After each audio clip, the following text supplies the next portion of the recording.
Hey gang, John Bacarella here with your Lake St. Clair ice and fishing report, because there's no ice fishing yet. It is Wednesday, January 5th, and this is the first report of 2022. This is the first time, actually in quite a while, that I'm giving you a report that I'm not sucking on a cough drop. So I'm going to try to get through this without coughing. Some of you guys thought I was chewing tobacco, and no, I stopped chewing like 25 years ago and haven't touched the stuff since. So it was a cough drop. So that's why I was making all those strange noises in those last reports. But I didn't think you'd appreciate coughing and hacking during the report. So, but feel pretty good right now, and hopefully we'll get through it without any coughing. Let's do the fishing report part of it.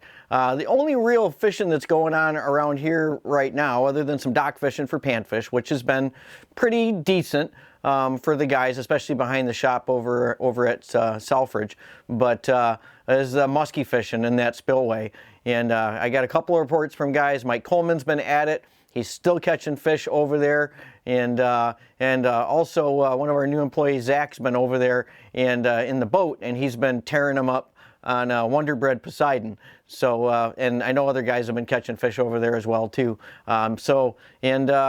There's even been a couple of walleye caught. I know Mike Coleman caught a walleye on a muskie bait over there too, which isn't unheard of, but generally those walleyes don't eat such big baits. But I guess they're fattening up right now. So anyway, so that's the fishing report part of it. But the ice report now, we are forming ice in the canals, okay? So the canals are, at least as of today, we're not walkable, and that little warm-up we had today and the high winds probably didn't do any favors for the ice, but I don't think it did much damage either. Some of the canals, like up on the north end, I took a ride up there in the north end, and the wind blowing all that water, moving all that water on any of those canals up there that have inlets and outlets, or that are more open to the lake, that were taking just like, you know, the full force of the wind coming in. There was so much water movement up there on the north end that there was really nothing froze once I got past the Salt River area.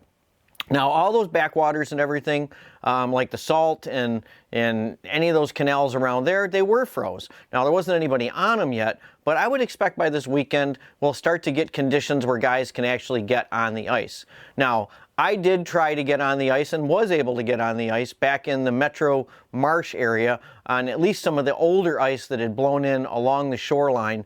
And you can see from looking down the shoreline, you can see that flat glass, you know, pristine, fresh ice. Somebody had told me they had gone out to that edge, and you know, and it was I'm not even going to give the number, but they gave a number, and I don't believe it, because the ice that I was on was only a couple of inches thick. But that was also that was yesterday morning, I think, is when I did that. So the ice by tomorrow is going to be thicker. The temperatures have really dropped now.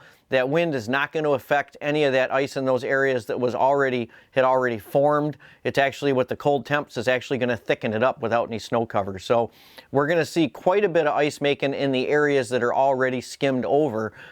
So back in the marsh area, those boat basins in Metro, and all the canals up and down along the lake that were not directly open to that wind activity. And the wind's going to keep blowing here for a while. So I know we got like 40, 50 mile an hour winds coming in or out there right now. And then we're supposed to have relatively strong winds for the next couple of days, and then some pretty cold nights ahead of us. So all we really need is for that wind to just literally lay down for a couple of hours at some point, maybe during a wind shift or something, and things are going to lock up. It really wants to freeze. There was even some ice off of the Selfridge launch out on the main lake that all got blown across over to the other side of the lake, but it wasn't thick enough, I don't think, to fill those gaps in over there by the raft or anything like that. So it was pretty muddy when I was up there on the north end with all that wind blowing in up there. See if I got... That's really about it, guys. So I really just want to give you this report to give you some hope for the weekend. Inland lakes, a lot of them, if they were skimmed over, they could very well be walkable coming up this weekend, okay? Please remember to be extremely careful, especially on a lot of these. The ice that is forming right now is like glass, and it's actually hard to tell in some cases whether you have ice or open water because it froze so flat and there's no snow on it at all. So just use those spuds, use them often, and you guys know what I always say, that speedy spud is my best friend. Use a spud that's got some teeth on it so that you can really get a good bearing of a good read on how thick that ice is that you're walking on out in front of you if you do venture out. I'm going to guess, Friday, Saturday is probably when guys are going to start getting on the ice. And, we'll wait and see. But the lake is not frozen yet, and it's not going to freeze here for a while. We got to get that wind delay down. Maybe sometime this weekend or going into next week, she'll glaze over in some areas, and then we can start making some thickness. But right now, the lake is wide open, and we're talking about canals and back basins for now coming in, coming up for this weekend for any guys that are able to get out. Take care, and we'll see you going ahead here in the new year. Hey, if you like this video content and you want to get updated as soon as the next video is out there, hit that subscribe button and the little bell icon and you'll get notified as soon as the next video is up.